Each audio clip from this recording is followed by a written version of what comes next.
Hey guys, it's Bscat here for another concert review. Today I will be reviewing Loverboy, REO Speedwagon, and Styx on the live and UnZoomed tour. That is what they are calling it because, as you know, for the past, I think it's been 2-3 years now. I don't even remember. We've been stuck on Zoom and locked in our houses because of you know what. But now we're finally back allowed out until God knows when. So let's get right into this concert. I went and I saw it last night on Tuesday, if this comes out on the Wednesday. Great show. So first I'm going to start off with the gates, because if you remember last week's review, when I went to the stadium tour with a Motley Crue, Poison, and Def Leppard at the Rogers Center, gates were a disaster. They opened them up 30 minutes before. Well, I'm very happy to say at the Budweiser stage, they know what they're doing. They opened their gates at 5:30, an hour and a half before the show started. And this is a smaller venue, so they didn't even have to do that. They actually could have opened up their gates at 6 and it would have been okay. Now, they opened up their gates at 5:30. I got there shortly after 5:30. I will say the lineup looked really bad, because at the Budweiser stage, if you haven't been, there's like five different gates. So like there's one for VIPs, there's one for like American Express holders only, or there was, and then there's one for people that have bags and one that don't. It's extremely confusing. So I am gonna say I found that people were just going through random gates. So what I think they really should do is make proper signage, because their current signage is very small and you can't see it from far back. And at like a lot of these rock shows, it's a lot of older people, like in their 60s and whatever. And yeah, they're not going to be able to read that. And also, they had one customer service representative walking around saying, "Hey, go over here, go over here." It's like, you could have at least maybe, and hey, like I get it, the world is short-staffed right now. I'm not bashing, but at the same time, I am in a good way. You could have at least attempted to hire or put out another or maybe two more customer service reps, because one is not enough. But yeah, honestly though, the lineup moved pretty fast. One good thing now about the Budweiser Theater stage is they have metal detectors. For years they never had that. You had to go through an old school pat down, like in actually like the movies and in the Mafia, where they had to pat you down. Nowadays they have upgraded to a metal detector, which is great, because every single venue that I've been to, whether it be here or in the United States, uses a metal detector. It's just how it is, and it's very, very convenient. So I got in pretty fast. Tickets were very fast too. I got in no problem. So the show was actually, I think, sold out. So when I looked online, it showed that there were a lot of empty seats, but I will tell you, the show was sold out, and it was a very excitable crowd. So let's get into the sets. So I've seen two of the three bands before. I've seen Styx and I've seen REO Speedwagon. Both bands are great. For REO Speedwagon, I only know a few of their songs, like their main ones. What's it called? I Can't Fight This Feeling Anymore. I can't think of the other one. It's their biggest song. I'll probably have to get back to you. But so like I only know a few of their songs. Styx, I knew a few of their songs too. I mainly was just there to see Loverboy, because I've never seen them before and I've always wanted to. And also like they're a great band. I'm trying to think of that fucking Speedwagon song. I know like two or three of their songs. But yeah, Take It on the Run. Fuck. How the fuck did I not know that? But yeah, so Loverboy opened for an opening act, that whole place was already filled. Well, and yes, because like they are a Canadian band as well. In Styx, their keyboarder, Lawrence Gowan, is also from Canada. He has a boat actually at the Scarborough Bluff, so that's pretty cool. But yeah, no, a Loverboy was pretty good. Obviously, they didn't sound like they did in the 80s. I do wish I had a time machine. Go back and see them in there, But no, like they sounded really good. And if you want to see any of the footage from the concert, you can go onto my social medias, Facebook, Instagram, Bscat. So yeah, so Loverboy, they blew the roof off the place. They did all their songs. Turn Me Loose, Working for the Weekend, Loving Every Minute of It, Hot Girls in Love, I think that's what it's called. I don't even remember half the names to these songs. But now the funny thing is, though, the people who were sitting beside me are also going to the Scorpions concert this Sunday, which I am as well.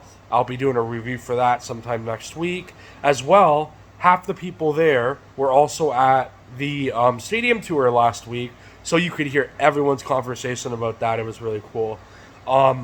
As you know, for this Sunday, a lot of people don't know, Whitesnake had to pull out because David Coverdale, who is their lead singer, has to have vocal surgery, so they can't come on the tour.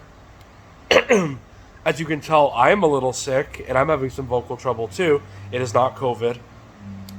So this Sunday show was actually supposed to be Whitesnake's final tour, so that's why a lot of people are upset. But yeah, But anyways, let's get back to the UnZoomed tour. So Loverboy was great. REO Speedwagon was great. Styx was great. They blew the roof off the place. I'm telling you, for guys that are in their 60s and 70s, those three bands, especially Styx and REO Speedwagon, they sound great for their age. And they weren't playing tracks or anything. Like, that was their live vocals. And they've always sounded great. They've really, really taken care of their voice. It's been really, really good. Also, Gowan played Criminal Mind. Criminal Mind. I think that's what the song is called. Really, really good song. He plays the keyboard. They play it a lot of times, on Q107. And it's just a great song. So, of course, he did that. The crowd blew up. I want to get into something else, though, a little off topic. So, this was my first time, I think, at the Budweiser stage since COVID happened. And I've noticed at different events that there is a new security provider. As you know, I used to work for a major security company. Actually, I worked for a few. I worked for Northwest and I worked for Sword. But I'm going to mainly talk about my time at Northwest. So I worked at the Budweiser stage. Ever since COVID has happened, I don't know if Northwest went out of if Northwest went out of business, or if they sorry, I'm really losing my voice right now. Or if they lost contract, but sorry, hold on. They have a new security company called Star Security. And yeah, let's just say Star Security is not that good. So let's talk about this for a minute. So I was in the 400 level seating at the Budweiser stage. Behind me there is a walkway. And you're technically not supposed to stand there, and you are supposed to keep that clear. As well, there are the lawns behind that. People from the lawns came down and tried to stand on the walkway. Usually Northwest will come by and clear out the people before the show starts. Again, I get it. There are staffing issues. But of course, Northwest wasn't there. And also, when I worked for Northwest, that was one of my job duties. So, Star Security, I guess they were understaffed. They came through halfway through the set of one of the major bands, REO Speedwagon, like 10 of them. And as well, they had two police officers with them, which I think was extremely unnecessary because we never needed Toronto police to help us move people. You know, we just kindly asked them to leave, and yes, they left, and yes, I get it. They're just going to keep on moving back, but I really don't think you need the police for something like that. I guess Star Security thought otherwise, but they brought 10 security guards and 2 police officers, and it was almost like they were clearing out a riot. They were like pushing people along, but it seemed like the one security guard, he was very mouthy, and he was telling people to get back to their fucking seats. And I'm gonna tell you this: I don't care how stressful your job gets, or whatever. That's not how you talk to people, and that's not gonna get people to move. And I could tell by people's reactions, they wanted to knock that guard out. And honestly, I support hardworking and actually dedicated security guards who know how to do their job. This guard had no customer service skills whatsoever. He was just being very rude and ignorant, and he had a power trip. What you could have said is, "Hi folks, unfortunately, we need you to move along." And yes, if they don't move along, you can raise your voice. But don't tell people to go back to their fucking seats, because that's never going to work. Customer service is about maintaining your composure even in stressful situations.